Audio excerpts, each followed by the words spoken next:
I didn't really know what to expect out of the Arizona Cardinals in 2019. I cannot deny that I was very intrigued to see how things played out.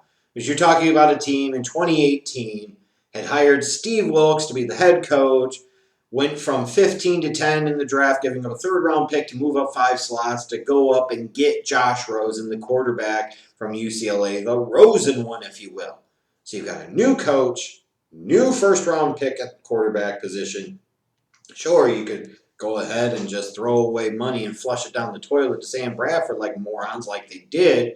But still, you're looking at it and you're looking at the situation. You're saying, okay, after all that time, you moved on from Bruce Arians. Carson Palmer's gone. Now it's time for the next phase of the Arizona Cardinals organization. But then Steve Wilkes was really bad and clearly in over his head, got fired after one season. They went out and hired Cliff Kingsbury. Somehow Steve Keim said, hey, Cliff Kingsbury couldn't even last at his college job, but I want him for the NFL. Then, 1 year after trading up from 15 to 10 and giving up a third round pick to do so to go get Josh Rosen, the team ends up with the number 1 overall pick, in part due to the horrible performance of 2018, obviously, and decides that they want to start over again, new coach again, and new quarterback again, this time in 5'10" KYLER Murray from Oklahoma, with 1 season of real starting experience. Now, you look at that initially and you say, that's a general manager that doesn't know what the hell he's doing. That's a general manager that obviously needs to be shown the door. Somehow Steve Keim survived and persevered over all of that and was put in a position where he was still able to make these decisions. Maybe he wasn't just drunk driving. Maybe he was drunk when he was making the decision. I don't really know.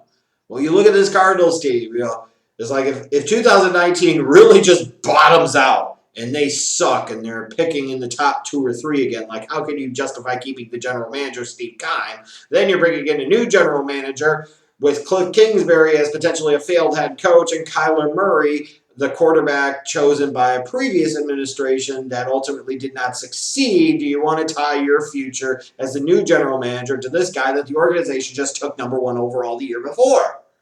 It could have been fascinating how all this played out. But ultimately, here's how it did play out. The Cardinals got off to a decent start this year.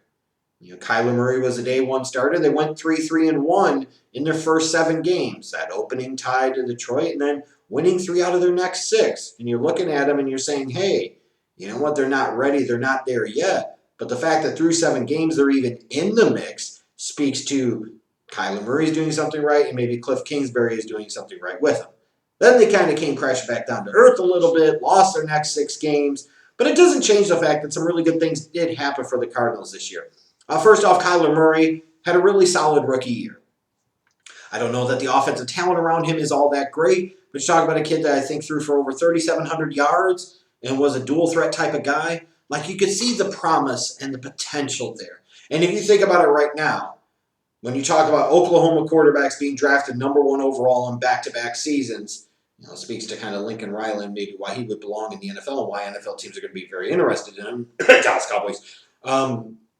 Would you rather have KYLER Murray or Baker Mayfield? And I think right now a lot of people would say, I'd rather have KYLER Murray. He's a more dynamic player.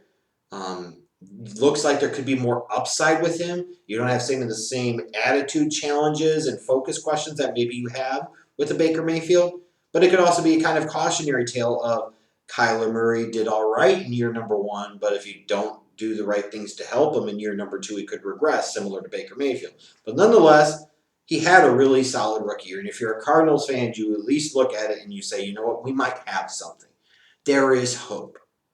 And for so long, you had been waiting for this team to get a young quarterback. Rosen wasn't the chosen one. KYLER Murray could potentially be.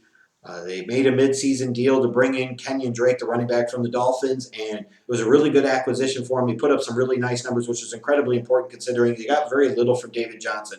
You talk about a guy that went from being a Pro Bowl level player to doing nothing just like that. David Johnson, man, he fell off the face of the earth big time in 2019. Meanwhile, you've got Larry Fitzgerald, who keeps on rolling. 16th season, another good one. He's not the great player he once was. He's never going to put up special numbers again, but there's still something that's calming and reassuring about seeing Larry Fitzgerald still being able to contribute at least at some level as a slot receiver in the National Football League, and I certainly hope that he'll be back again for 2020. On defense, Chandler Jones had a Defensive Player of the Year type of season, even though it may not result in him getting the reward. 19 sacks. Like, you think about Chandler Jones since he was drafted in 2012 out of Syracuse. Remember that draft? I said I really wanted the Bears to draft David DeCastro or Kendall Wright, leaning towards David DeCastro. I was definitely right. Should have taken David DeCastro. Nonetheless, though, I said, they drafted Shea McClellan. If they're going to draft an edge rusher, then draft the better talent with way more upside in Chandler Jones. And here's Chandler Jones now, talking about been in the league since 2012. The Patriots didn't keep him. They gave him up and got very little in return for him, which looks really bad on their part.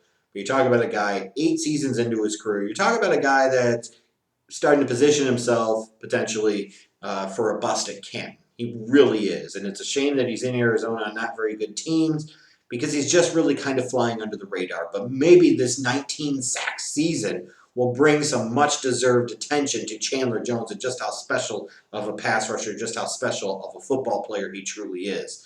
I liked about the Cardinals that they played some really competitive games in the division.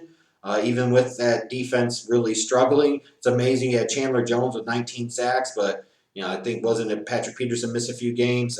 They defense really struggled. 31st against the pass, 32nd in total yards allowed. They have 5 games that they lost by 7 points or less. So if you find a way to get some lucky breaks and maybe your defensive play just a little bit better, you might be talking about a team that was potentially getting close to the playoffs. They wouldn't have got there, but they would have gotten close. So if nothing else for the Arizona Cardinals, that organization, their fan base, 2019 showed you there's a little bit of potential. Still a lot of room to grow and a lot of room to get better and improve. But even if you make some small market improvements in this upcoming offseason between free agency and the draft, you talk about a team that could surprise some people potentially in 2020. Now looking ahead to 2020, number one question is Larry Fitzgerald going to be back for season 17? I certainly hope so. He's still got something that he can contribute. He's not just hanging on and doing nothing. You want that type of guy, especially as professional as he is and how well respected he is. Like Larry Fitzgerald is just one of those dudes, and he's become one of those dudes. And I am in no urgent desire or need at all to see him stop playing football and start that countdown to 5 years later being a first ballot Hall of Famer. I have no desire for that to happen anytime soon.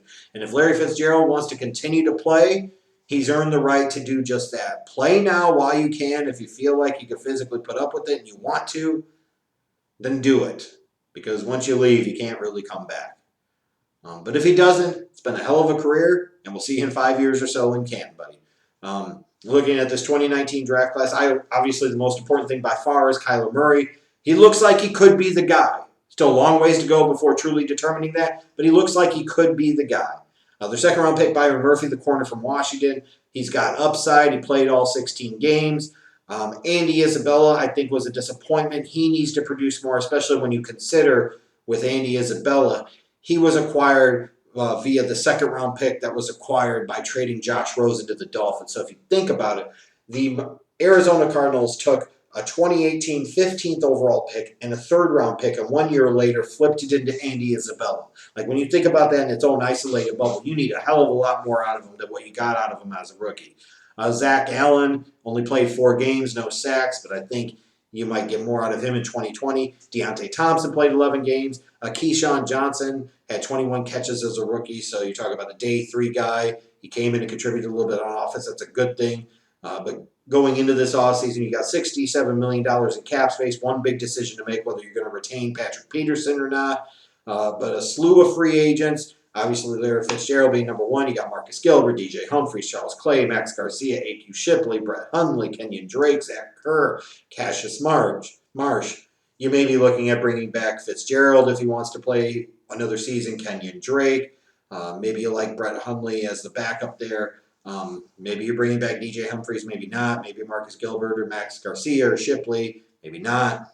But this team needs to get better on offense around KYLER Murray, which seems wrong considering that defense was really bad in 2019. But again, What is most important for this Cardinals organization is that Kyler Murray develops into the guy. And the best way to do that is to give him more help on the offensive side of the ball, not the defensive side of the ball. I think their number one team need is a wide receiver, kind of explosive, game-breaking threat on the outside. Christian Kirk is a nice player. He's not special. He's not a true number one. Larry Fitzgerald at this stage of his career is a slot guy, still obviously very serviceable and productive as a slot guy, but a slot guy nonetheless. You need a guy, that number one alpha dog type of wide receiver out there. They also could use a real threat at the tight end position. This was a position for years under head coach Bruce Arians that was neglected. He didn't value it. He didn't care for it. He viewed him as blockers and just about it. They need a tight end that could be the type of intermediate option, that intermediate weapon that could really help take Kyler Murray to that next level. I think they need some help on that offensive line, specifically at offensive tackle, whether you bring back DJ Humphries or not. You need to be able to better protect Kyler Murray up front. Defensively, I look at linebacker, specifically inside linebacker. I think they need to get better there. Corner, whether they retain Patrick Peterson or not, I think that's going to be a need. It only becomes greater if Patrick Peterson was not brought into the fold. That said, they've got money to play with. You've got a young quarterback that other players throughout the league might want to come play under. This is a team that I expect could get better this offseason and be in the mix in 2020 and really surprise some people.